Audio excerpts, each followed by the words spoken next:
Hey everyone, Vigilante Reviews, this time with the review of Super Sons number 15 and 16. So I'm going to do both of these in one review because they're both kind of short and they're both, the same storyline. So these are the last two issues, regular issues of Super Sons Volume 1. It is being canceled because Brian Michael Bendis is coming in and taking over everything Superman. I think a lot of people, including me, are upset about this. It doesn't make sense why Super Sons just can't continue. It will be coming back for 12 issues in August as a miniseries, but it still won't be... it'll take place before the events of Man of Steel, and so therefore won't have anything to do with the current Bendis run. So hopefully one day we get Volume 2, and we get an ongoing series back. But for now, this is kind of saying farewell to the regular ongoing issues. So I'll go ahead and flip through 15 first, and then take a look at 16. And yes, I have the bubble wrap again. Oh, and if you guys notice a change in the audio, it's because I'm using a microphone now, seeing how I like that. So let me know what you guys think about the microphone. One thing that I did notice, these went up to $4. I don't know if that's because they're the last two issues, but if you look at Super Sons number 1, it was $3. So I don't really know why it increased. But yeah, the first issue was just $3, so that is unfortunate that it went up $1, but not a huge deal. So yeah, fantastic cover by Jorge Jimenez, and again, I really like his style. It's a very cool mix of kind of manga and American comic book style. It's a great what's the word? Mashup, I guess. Live fast, fly young. Great words of advice there. So it starts off at LexCorp. One of the patients has escaped. And then we just immediately cut to Super Sons at their headquarters, which is underwater in Morrison Bay, which I think is really cool. It's neat to have kind of a different HQ underwater. Yep, Damian is benching some weight, and John is just chilling. He decides to come over and mess with Damian a little bit. So yeah, he's pushing hard, and all of a sudden his arms start to give out, and he's like, what the heck? And John is right there with his finger on it. That is totally something I would do if I had that power. Totally. But yeah, John goes over to the window, looks out, and in comes Kid Amazo, who's one of the main villains of the Super Sons. The Amazo suit allows him to, I think it allows him to copy the powers of superheroes he sees. And we find out he's got all the powers of the Justice League. But yeah, anyway, he comes in, kind of wrecks their base. John and Kid Amazo fight it out for a little bit. Kid Amazo wins, but thankfully Damian is there to save his friend, and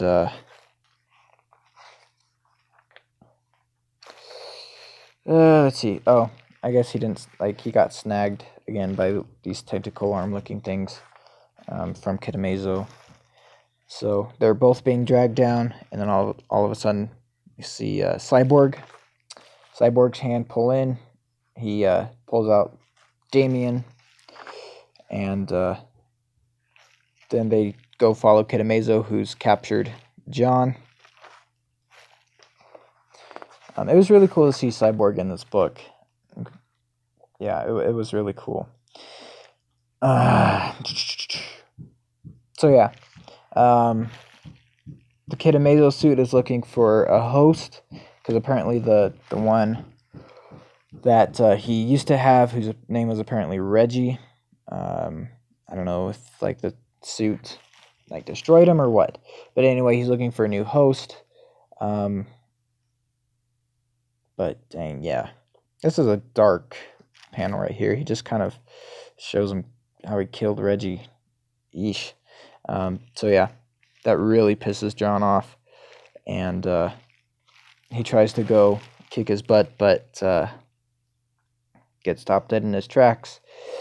And then we see that the whole Justice League has been captured. So looks like a pretty bad predicament. And then in issue 16,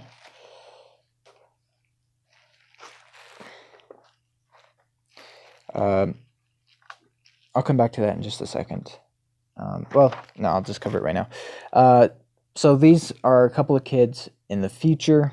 Not sure how far in the future, but they're getting read the stories from Adventures of Super Sons, which ironically is going to be the name of the next miniseries, ironically or unironically. Who knows? But yeah, that's kind of cool. Even in the future, at least Tomasi thinks kids will still be getting read stories too by their grandpa. So anyway, we get back into the story right where we left off in issue 15. Justice League is captured. Super Sons are kind of helpless. I mean, they're doing everything they can. Well, John, actually. It's just John at this point because Damian and Cyborg are still on their way. Cyborg's like, okay, we need a plan, but Damian's like, nope, I'm just going to go in there and save my friend. So yeah, John is trying to free the Justice League, but gets wrapped up, literally by Kid Amazo.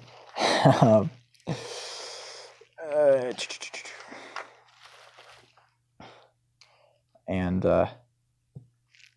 but you know, right in the nick of time, Cyborg and Robin come in and save John, at least for the time being.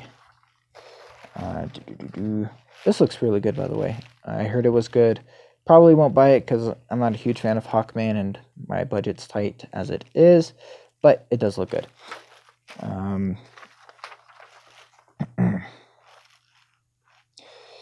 So yeah, then Cyborg takes a whack at it. Still can't beat him. But then Robin comes up with a plan. So yeah, they're fighting. So John and Cyborg are fighting Kid Amazo while Robin is working on his plan.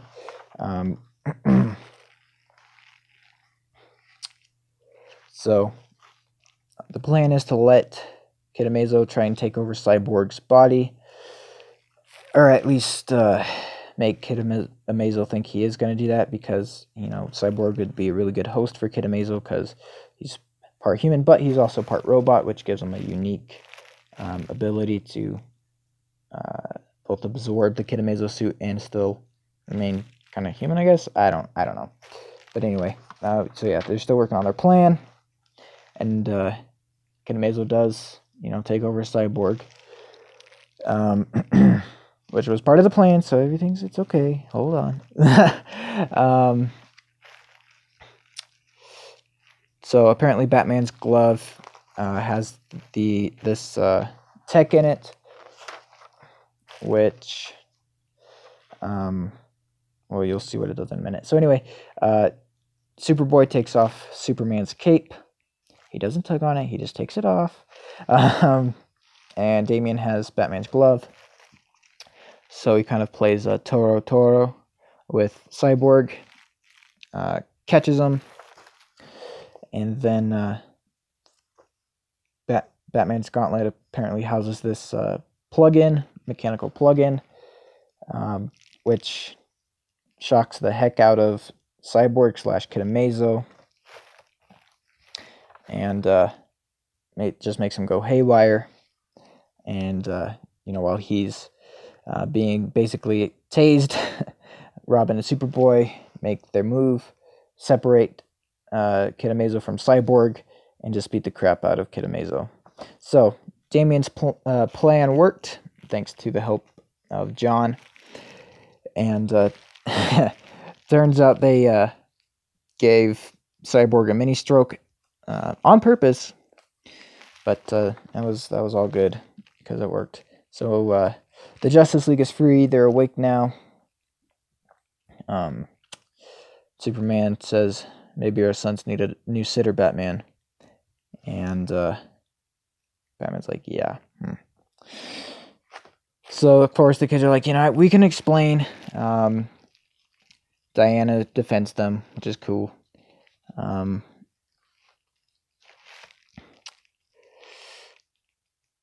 So, yeah, Batman's like, so you gave... hold on. Attack of the Glare. So, you gave one of the Justice League members a mild stroke? Yes, I did. Worked just as I thought it would. Commercials.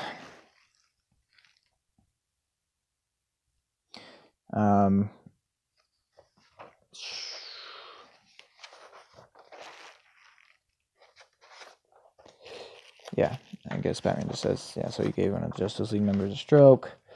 And I guess that's it. Anyway, so yeah, Superman, sorry, congratulates them. You boys did well today. Batman and I will get your HQ fixed up and add more protection. Batman, yeah, and I'll pay for it. I thought that went without saying.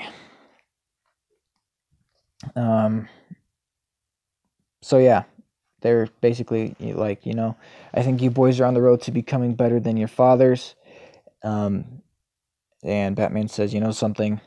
I can see it. A bit further down the road. Damian, how much further? Further.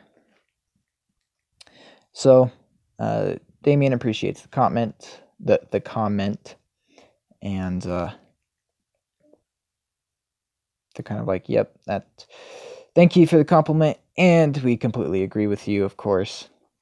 But for now, though, we can just enjoy being your sons. And that's where we leave the Super Sons. We get one last little snippet of those kids again.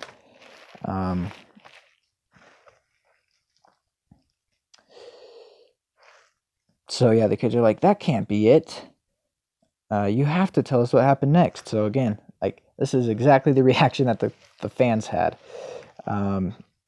Grandpa says, you know how it goes. They flew home, went to school, tinkered with that mystery cube, and that one day turned out to be a real pain in the... and apparently these kids have superpowers because she starts to float. And he concedes to read them one more story. But if your parents ask, you have to promise to pretend I didn't tell you a thing. They're older now and get tired of hearing this stuff. Now, you sure you're ready for what's next? Because the Super Sons sure as heck weren't. The end. So I guess we'll see what, the adventures of the Super Sons bring. It does say Volume 2 here, so that's kind of a tease for at least the adventures of Super Sons. I don't know if that'll be considered the second volume, or if it's just a mini-series that will count as a Volume 1. I'm not exactly sure how that will work, but I'm certainly excited for it. So yeah, great last 2 issues. Really showed the best of this series, the best of the Super Sons. And man, I'm really going to miss this series. I really hope it comes back, as an ongoing series sometime in the future. But for now, I'm looking forward to the Adventures of Super Sons, and that'll be coming out in August. So, the next book I'm going to do a review on is the Super Sons Dynomutt Team Up, which was also very fun. And then I will be out of new comics to review. I might review like an older comic or two that I have, just to kind of, keep fresh content up. But in terms of new comic books, I need to get to the comic book store and get some more. But anyway, in the meantime, I really hope you guys enjoyed that video. Please let me know what you think. Thanks so much for watching, and I'll see you in the next video.